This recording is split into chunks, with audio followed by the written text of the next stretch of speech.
এটা হচ্ছে ফ্লুটের সাথে প্রথম অংশে যেটা বাজে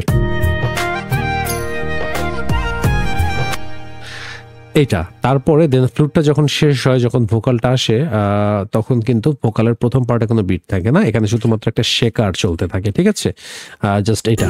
বন্ধু আমার মায়া জানে রে কলিজা রে। দেন শেকারটা শেষের দিকে আবার এখানে একটা স্ন্যাপ অ্যাড হয়, অর্থাৎ তুরি।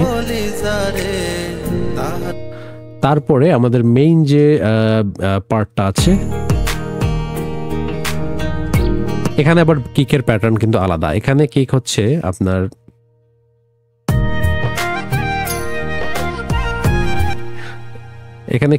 আপনার ফার্স্ট বিটে একটা আছে অ্যান্ড 3.5 and 3.5 বিটে হচ্ছে আরেকটা কিক আছে। বাট ওখানে আপনার এই জায়গায় আমরা দেখতে পাচ্ছি যে